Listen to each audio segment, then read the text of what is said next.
some of you haven't. Some people have done a goodbye letter or goodbye poem to whatever they were addicted to. So that prompted me to write one of my own. So I'm going to start tonight with that. I wasn't sure what to think of you when we first met, but a love affair was a sure bet. You made me feel things I never thought I could, and to keep you in my life, I surely would. There was no limit in the things I do, just to have a small part of you. You stole my heart, you enriched my life, giving my world with struggles and strife. One day here, the next day gone, and in my fourth way of thinking, with you is where I thought I could go. Many lonely nights I lay in my bed, feeling lost in the shame, filled with desperation and dread. You were you gone for good, or would you come back to me? Because I thought you were the only thing to set me free. When I was with you, I felt no pain. I couldn't see the sun. I couldn't feel the rain. Now when I look back, I hate what I see. You stole everything, making me the worst version of me. I realized I didn't need you. I had to let you go. I won't see you anymore, but this you already know. Like I said, some of you have, and I normally don't write things out, but when God tells you to do something, you just do it and don't question it. So bear with me. Some of you have heard my previous testimony, but because my life is ever evolving, so is my story. As most of you know, I was born in a small town in Georgia back in 1970. Don't do the math. And was adopted 2 years later as the first single parent adoption in Kokomo, Indiana. My story isn't much different from any other addict, yet it is unique because it is mine. For the most part, I had a good childhood when I was with my grandparents, aunts, uncles, and cousins. But for 9 years, my mother was married to a very abusive man. And having to endure that kind of madness at a young age began the formation of the types of relationships I myself would later have in life. I realized I had two choices. I could become the abuser or the abusee. I became the abusee. I hated it, but I knew being physically bigger and with so much pent-up anger and rage, I would cause someone great harm. I'm no angel, and I was myself toxic in my own ways. It was during the time after my mom's divorce that really began my nightmare. We had started going to church, and eventually this led to me being molested and raped by the preacher of the church. For 3 years, I kept silent, not telling anyone. Even though there's more to it, some things are better left unsaid, as I've already come to terms with it and I've let it go. However, it was during this time that I began to act out and I got in trouble for the very first time. In 1982, my mother met and married an incredible man.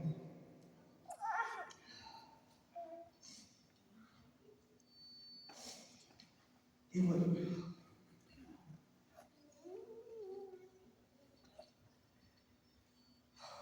he was one of a kind, and the love I have for him was for many reasons. He never knew that one of the main ones was because he saved me from the sick predator. The sexual abuse stopped when they got married.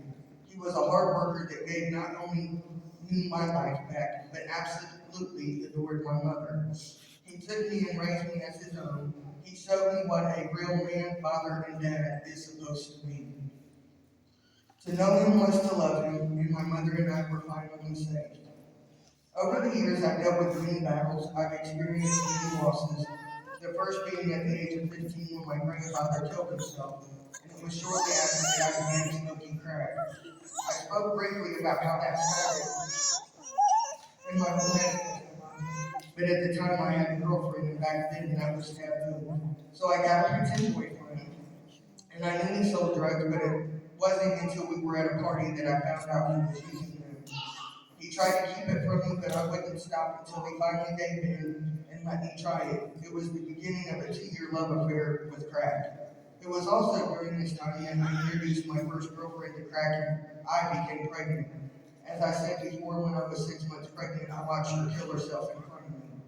Within 2 years, I had lost two of the most important people in my life to suicide. I had run away and went to California to have my child, and upon returning to Indiana, went straight to jail for a probation violation that ended up sending me to girls' school.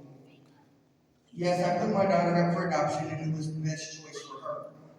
In September 1987, I was sent to girls' school and thus began a life of many years in and out of jail and prison. Between 89 and 92, I've been in prison 4 times. In '96, I faced yet another traumatic life-altering experience when an ex I had recently broken up with after 5 years set me up and had me repeatedly pain raped for several hours. I began numbing the pain with excessive drinking, but I did manage to stay out of prison until 2002. In 2008, I lost my grandmother, my biggest supporter, my best friend. 4 years later, while I was on the run, I lost my uncle, and 4 months later, I lost my cousin, who was like my big brother, while I was in jail. And that was something that I had been fortunate enough not to have to deal with, was losing someone while incarcerated up until that point.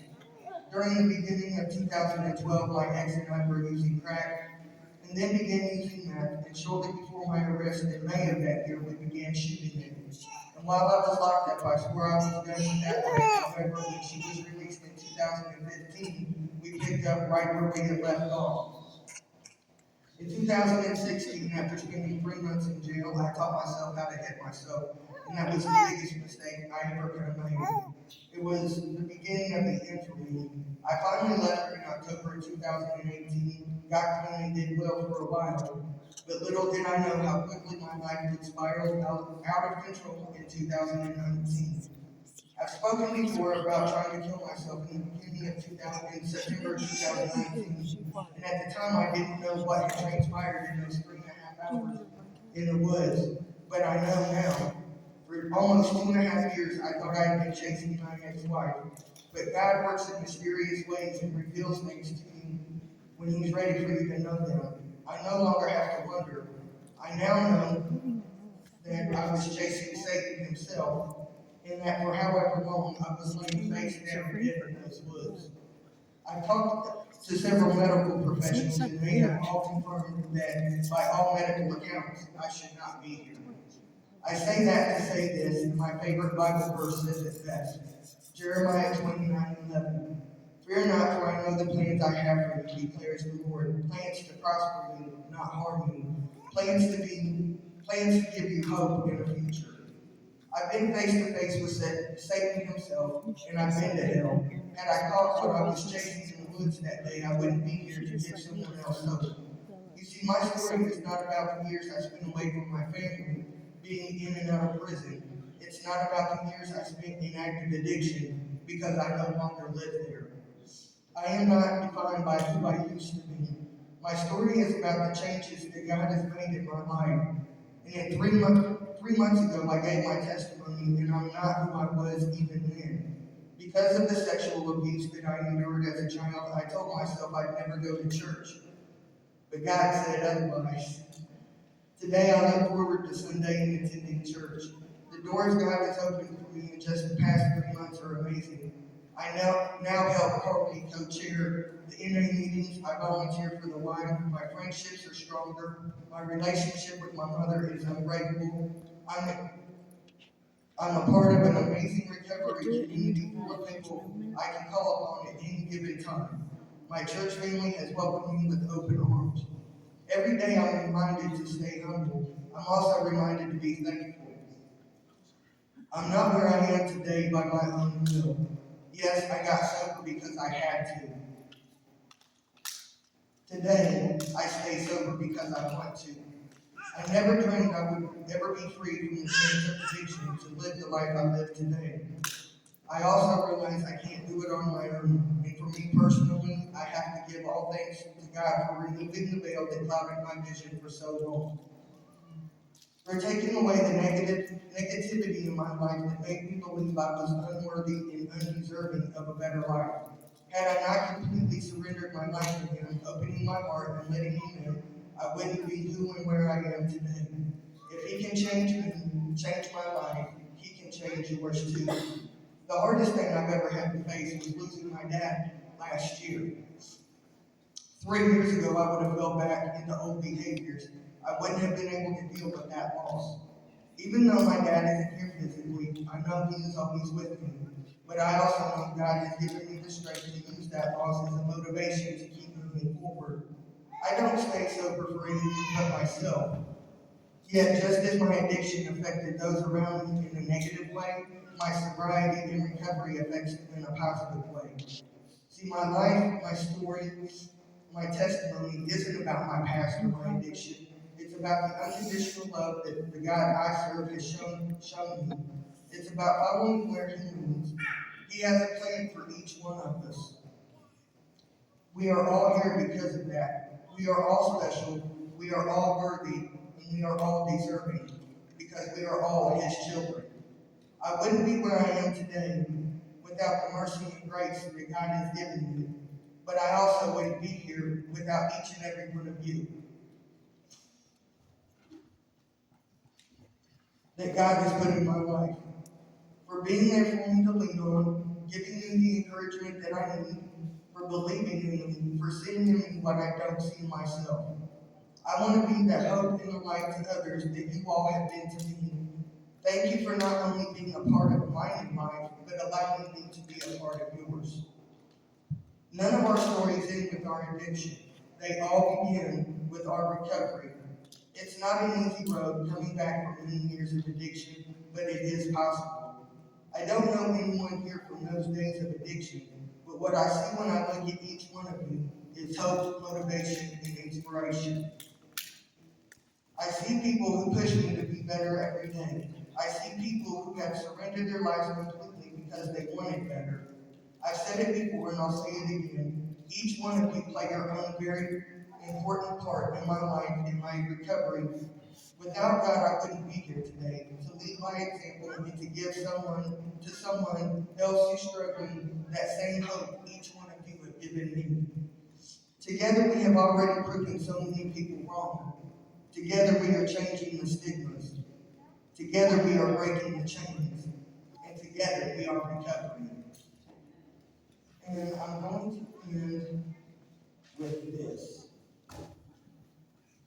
When I look in the mirror, what do I see? A mirror reflection of who I used to be. So many goals and dreams to achieve, and for my former self, I began to grieve. You stole my happiness, you took my joy, you played with my life as if it were a toy. Many times I tried to walk away, leaving you in the past, yet you always found me and it didn't last. I came back to you and I believed all your lies, but because of you, to so many I've had to say goodbye.